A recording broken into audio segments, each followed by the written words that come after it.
Ne finis pas comme ta mère. Une insignifiante. Les mots flottèrent dans l'air, plus tranchants encore que les flûtes en cristal posées sur la table. Mon frère Romain faisait tournoyer son mimosa sans fond, pointant un doigt manucuré vers ma fille de 10 ans, Olivia. Sérieusement, vis ta vie. Ta mère Lou. Elle fait du conseil. Elle a 32 ans et ne possède rien. Ce n'est pas un héritage, c'est un échec. Les autres membres du club, amusés, tournèrent la tête. Je ne bronchai pas.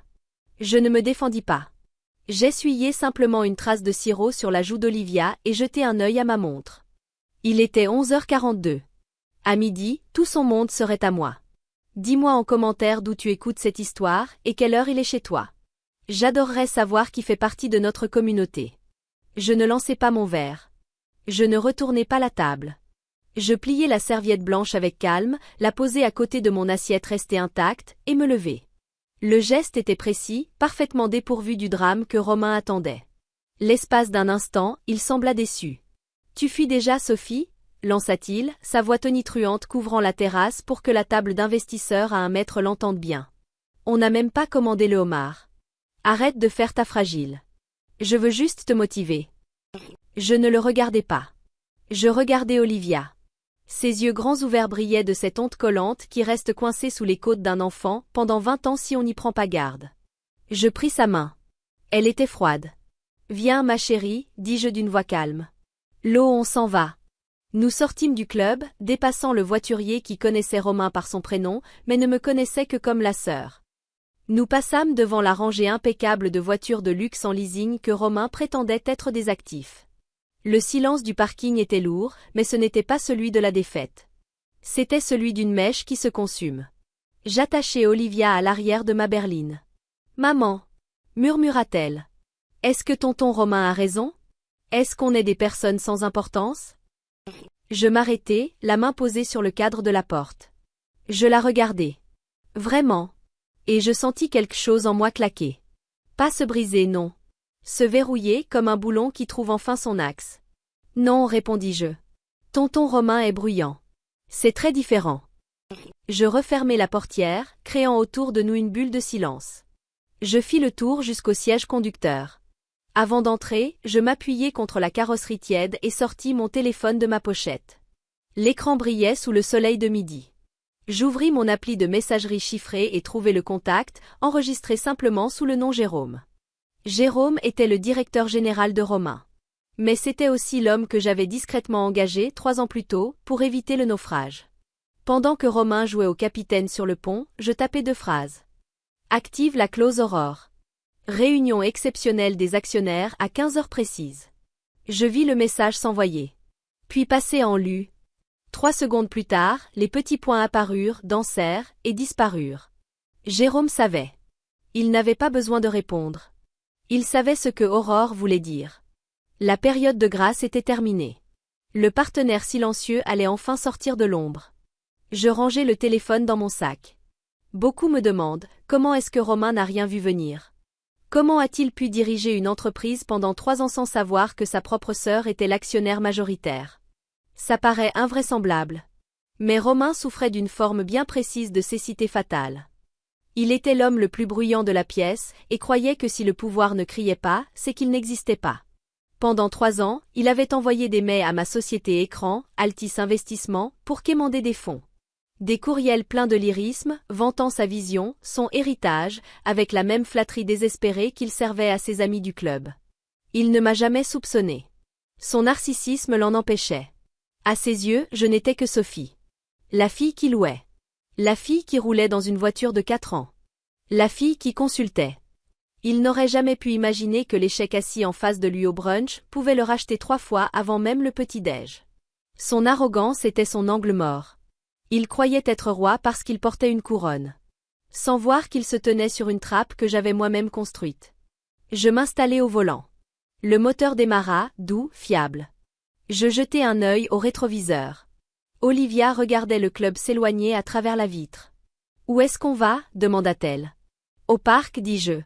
Et ensuite, on va travailler. » Il était 11h48. Romain commandait sûrement une nouvelle tournée de mimosa, riant de sa sœur trop sensible. Sans savoir qu'il était déjà devenu un salarié. Le terrain de jeu était paisible, une petite bulle verte au cœur de la ville. Je m'installai sur un banc, observant Olivia balancer ses jambes, de plus en plus haut, comme pour attraper le ciel. Elle avait l'air plus légère. La honte du club semblait déjà s'effacer dans le vent. Les enfants sont résilients. Mais ils observent. Elle devait comprendre que sa mère n'était pas une victime. Romain racontait à tout le monde que j'étais consultante indépendante. Une boîte pratique dans laquelle il pouvait m'enfermer, assez floue pour être méprisante, assez petite pour ne jamais le menacer. Il aimait à croire que je passais mes journées à corriger des CV ou classer des tableaux Excel pour le SMIC. La vérité était un peu différente. Je ne fais pas du conseil. J'acquiers.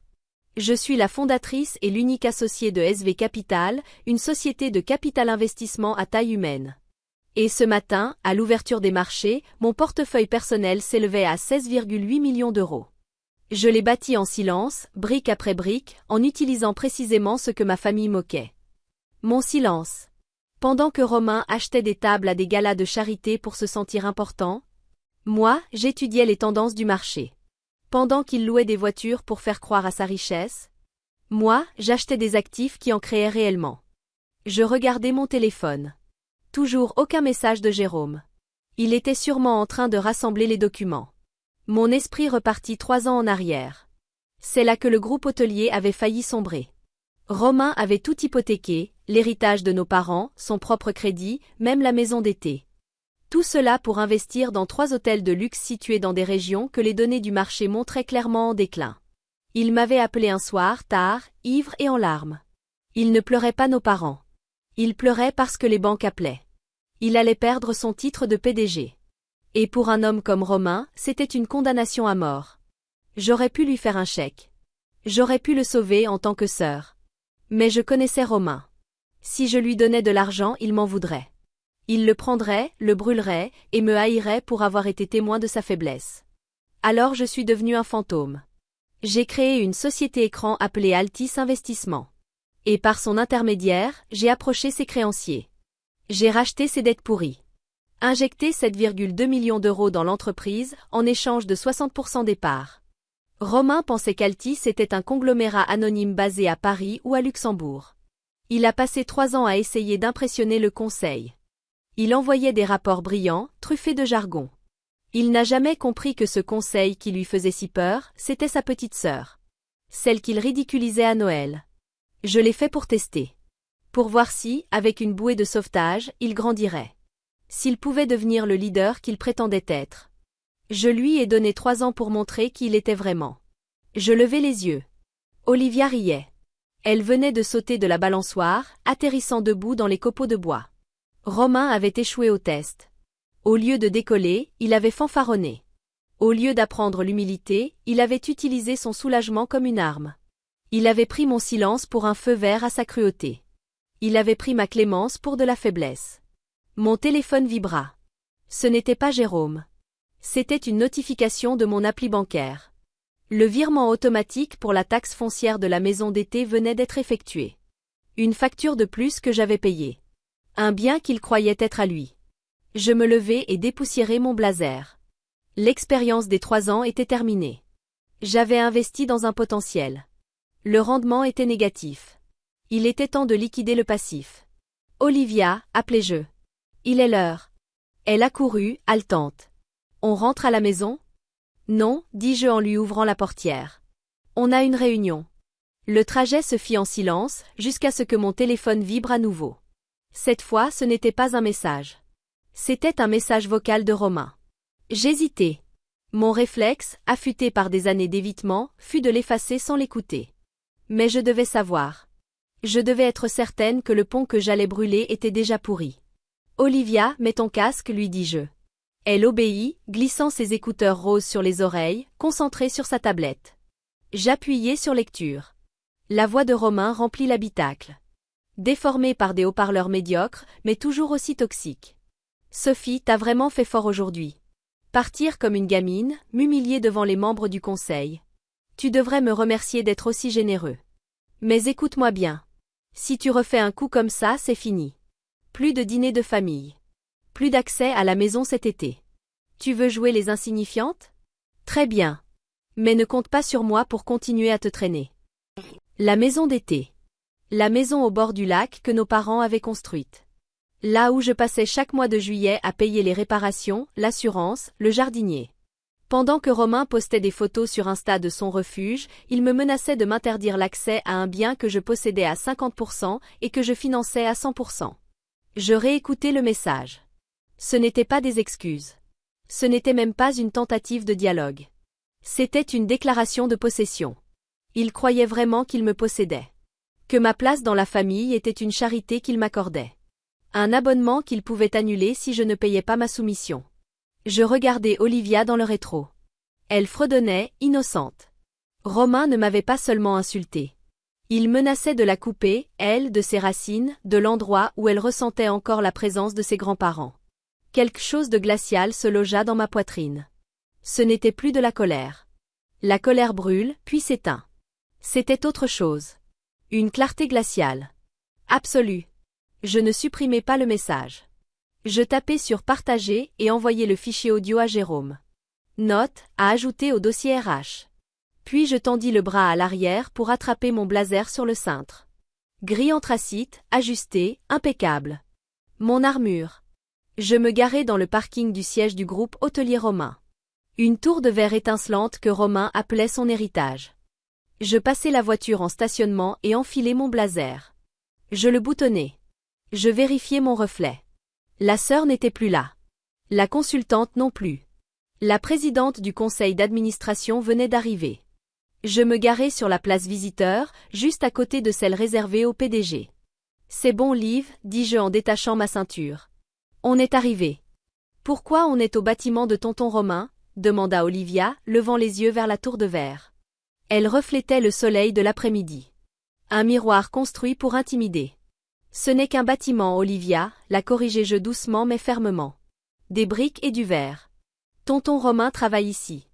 Mais il ne possède pas le ciel. Nous sortîmes de la voiture. Je l'arrêtai sur le trottoir, juste avant les portes tournantes. Je m'agenouillai pour être à sa hauteur. Je réajustai son col et lissai une mèche sur son front. Ce moment-là, c'était la leçon la plus importante de la journée. Écoute-moi bien, dis-je. Ton oncle Romain, c'est comme un feu d'artifice. Tu sais comment sont les feux d'artifice? Olivia hocha la tête. Fort, lumineux, parfois effrayant. Exactement, dis-je. Les feux d'artifice font beaucoup de bruit, tout le monde les regarde. Mais ils s'éteignent vite. Et une fois terminés, il ne reste que de la fumée. Je posai mes mains sur ses épaules frêles. Je ne veux pas que tu sois un feu d'artifice. Je veux que tu sois un phare. Tu sais ce que fait un phare? Il brille? Oui. Et il reste debout. Il ne court pas partout. Il ne crie pas. Il est là, solide et lumineux. Et il guide les bateaux jusqu'au port. Il est puissant parce qu'il est constant. Le vrai pouvoir, ce n'est pas de rabaisser les autres lots. C'est de bâtir quelque chose qui dure. Je vis l'étincelle naître dans ses yeux. Infime. Mais bien là. Elle n'était plus seulement la cible de l'humiliation de son oncle. Elle devenait témoin de sa faiblesse. Maman. Tu es un phare? J'essaie de l'être, répondis-je. Et aujourd'hui, on va allumer la lumière. Je me levai. Ajustai mon blazer. Pris la main de ma fille. Nous franchîmes les portes tournantes. Non pas en tant qu'invité. Mais en tant que propriétaire. Le vigile, qui d'habitude me saluait d'un simple signe de tête, se redressa en voyant mon visage. Je ne souris pas. Je ne ralentis pas. Je marchai droit vers l'ascenseur. J'appuyai sur le bouton du dernier étage. Les portes se refermèrent derrière nous. À mesure que les étages défilaient, 10, 20, 30, je sentais les derniers lambeaux de mon ancien moi disparaître. La sœur qui s'excusait. La sœur qui faisait la paix. La sœur qui payait les factures pendant que son frère recevait les lauriers. Les portes s'ouvrirent sur l'étage exécutif. Un silence feutré. Le genre de silence qu'imposent les moquettes épaisses et l'argent sérieux. Jérôme attendait près de l'accueil. Il ne dit rien. Il se contenta de hocher la tête et me tendit une épaisse chemise cartonnée. Il est dans la salle du conseil. Il pense que tu viens t'excuser. Je pris le dossier. Allons lui montrer qu'il se trompe. La salle du conseil était un aquarium d'ego. Des murs de verre sur 3 côtés, une vue panoramique sur la ville qui hurlait le luxe, et une immense table en acajou où l'on pourrait faire atterrir un avion. Romain était assis en bout de table, les pieds posés sur le bois poli, le nez dans son téléphone. Quand nous sommes entrés, il ne leva même pas les yeux. Il était temps. Sophie, j'espère que tu es venue avec ton chéquier et des excuses. Puis il vit Olivia. Ses pieds retombèrent au sol. Il se leva brusquement, le visage rouge. Qu'est-ce que c'est que ça? Pourquoi la gamine est là? C'est une réunion d'affaires, Sophie. Fais-la sortir tout de suite. Non, dis-je calmement. Je traversai la pièce jusqu'à l'autre extrémité de la table. Je tirai une chaise pour Olivia. Installe-toi ici, ma chérie. Tu peux dessiner. Romain éclata de rire, un ricanement sec, incrédule. T'as perdu la tête? Jérôme, appelle la sécurité. Faites-les sortir. Jérôme ne bougea pas vers le téléphone. Il se dirigea vers la porte. Il la ferma. Puis, il la verrouilla. Le clic résonna fort dans le silence tendu. Romain le fixa, puis me regarda. Je m'assis en face de lui. Sans un mot. Je fis glisser le dossier sur la table en verre. Il tourna parfaitement. Et s'arrêta à quelques centimètres de sa main. Ouvre, dis-je. Romain ricana. C'est quoi ça? Ton CV? Une facture de babysitting? Il ouvrit le dossier. Je surveillai ses yeux. Page 1, les statuts de création d'Altis Investissement. Page 2, la table de capitalisation indiquant qu'Altis détient 60% du groupe hôtelier Romain. Page 3, la signature en bas. Sophie V. Sterling. Le silence devint presque douloureux. Quand il releva la tête, son visage était livide. C'est un faux, murmura-t-il. Tu n'as pas cet argent. Tu vis dans un appartement en location. Je loue parce que je le choisis, dis-je. Je possède 60% de cette entreprise parce que j'ai racheté tes dettes il y a 3 ans. Je suis Altis Investissement, Romain. Je suis le conseil que tu as passé 3 ans à vouloir impressionner. Non, non, Atlas, c'est une société new-yorkaise. Toi, t'es une consultante. Je suis investisseuse en capital privé. Et mon portefeuille s'élève à 16,8 millions d'euros. Toi, tu es un poids mort que je suis fatigué de porter. Il tourna la tête vers Jérôme. Dis-lui qu'elle est folle. Jérôme le regarda. C'est elle qui signe mes chèques. Et les tiens, Romain. Romain s'effondra dans son fauteuil. L'arrogance s'échappait de lui. Remplacée par une panique hébétée. Mais je n'en avais pas fini. Je fis un signe à Jérôme. Montre-lui le reste. Il projeta un tableau sur l'écran principal. Un rapport de dépenses. On a lancé un audit complet ce matin, dit Jérôme. Le leasing de ta Porsche, déclaré comme transport client. La cotisation au club privé, marqué développement commercial. Le loyer du Penthouse, déclaré logement d'entreprise. Tu as fait passer toute ta vie personnelle sur les comptes de la société, Romain. Il se leva d'un bond, les 2 mains plaquées sur la table. Je suis le PDG. Ce sont des frais professionnels. Je dois avoir l'air du rôle. Tu ne possèdes pas cette Porsche, Romain, dis-je tranchante. C'est l'entreprise qui la loue. Tu ne possèdes pas ton appartement. C'est l'entreprise qui le loue. Tu ne possèdes même pas ton costume. C'est la carte de la société qui l'a payé. Je me penchai vers lui. Tu es un tigre en papier. Impressionnant de loin. Mais fait de dettes à l'intérieur. Tu as bâti ta vie sur de l'argent que tu n'as pas gagné, un statut que tu n'as pas construit, et une entreprise que tu ne possèdes même pas. Et aujourd'hui, l'addition est due. Romain regarda l'écran. Puis me regarda. Puis regarda Olivia qui l'observait, les yeux grands ouverts. Il comprit enfin qu'il n'y avait plus de public à berner. Les murs de verre de son bureau n'exposaient plus sa puissance. Il montrait sa nudité. Sophie, souffla-t-il. Oui, dis-je. Nous le sommes. Le mot resta suspendu dans l'air. Lourd. Menace à peine voilée. Romain me fixait, ses yeux passant du rapport de dépenses à mon visage. Cherchant la sœur qui autrefois lui prêtait de l'argent en cas d'urgence. Tu ne peux pas faire ça, murmura-t-il, la voix brisée. Je suis ton frère. Papa et maman, ils n'auraient jamais voulu ça. Papa et maman nous ont laissé un héritage de travail acharné, dis-je. Toi, tu en as fait une pyramide d'apparence. Je vais rembourser, lança-t-il précipitamment. Je vais réparer. Donne-moi du temps. Ne me ruine pas, Sophie, je t'en supplie. Je le regardai. Vraiment regardé. Il transpirait à travers sa chemise hors de prix. Pitoyable. Et pour la première fois, je ne ressentis plus rien pour lui. Ni colère. Ni pitié. Juste le froid détachement d'un investisseur qui coupe ses pertes. Je ne vais pas te ruiner, Romain, dis-je. Je vais te sauver. Ses yeux s'éclairèrent d'un espoir fragile. Tu vas me sauver? Oui. En t'enseignant la seule chose que tu n'as jamais apprise. Les conséquences. Je me tournai vers Jérôme.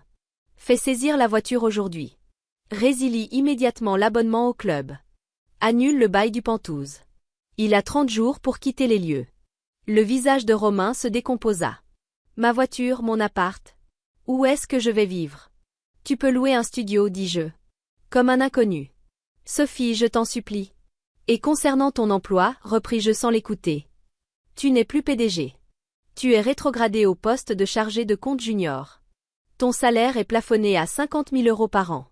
Le reste sera saisi pour rembourser les fonds détournés. 50 000? S'étrangla-t-il. Je ne peux pas vivre avec ça. Moi si, répondis-je.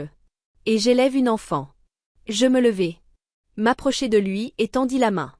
Les clés. Il hésita. Regarda le trousseau posé sur la table, celui de la Porsche, symbole de tout ce qu'il croyait être. Puis Jérôme, déjà en train de taper les ordres d'exécution. Lentement, les mains tremblantes, Romain prit les clés et les déposa dans ma paume. Je refermai les doigts dessus. Elles étaient froides. Tu n'es pas viré, Romain. Tu vas travailler. Tu te présenteras à 8 heures tous les matins auprès de Jérôme. Tu vas apprendre à lire un bilan. Tu vas découvrir ce que les choses coûtent vraiment. Je me tournai vers Olivia.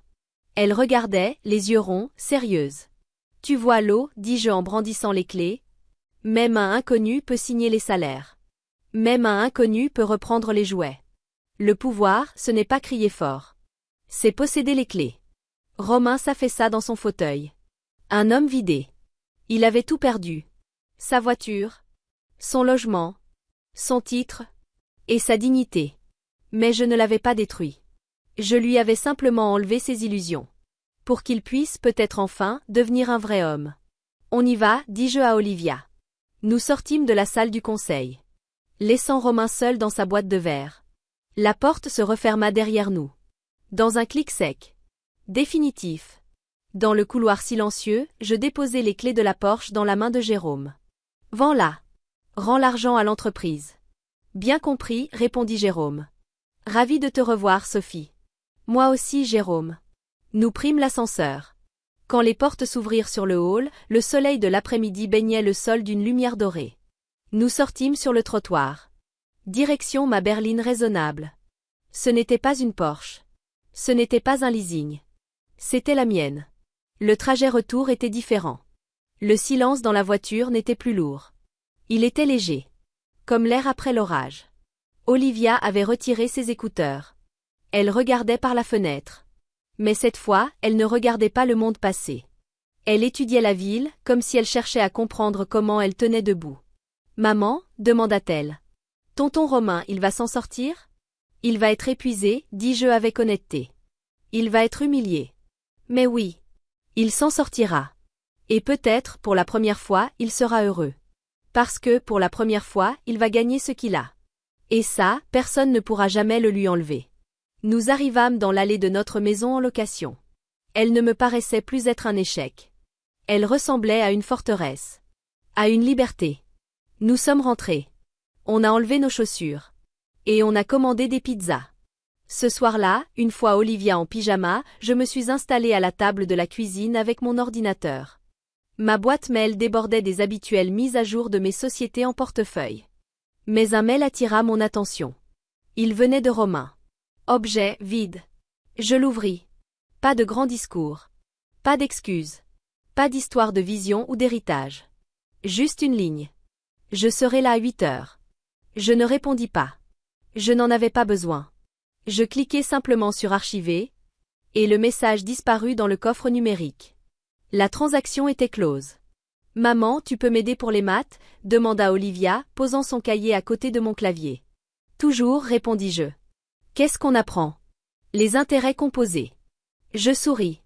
Je rapprochai sa chaise de la mienne. Tu sais ce que c'est? C'est ce qui arrive quand on fait de petites choses intelligentes, encore et encore.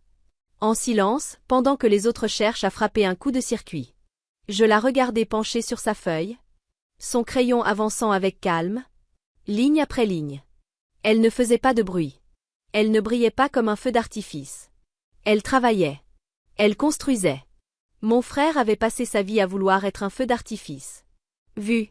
Admirée. Éphémère. Moi, j'avais passé la mienne à devenir le ciel. Vaste. Silencieux. Et possédant tout ce que les feux d'artifice tentaient d'éclairer. Je regardais ma fille. Puis les lumières de la ville, derrière la fenêtre. Nous n'avions pas besoin de crier pour être entendus. Pas besoin de louer un héritage pour en avoir un. Nous étions en train de bâtir quelque chose de réel. Là, sur cette table de cuisine. Le succès, ce n'est pas être le plus bruyant dans la pièce. C'est posséder la pièce, avant même d'y entrer.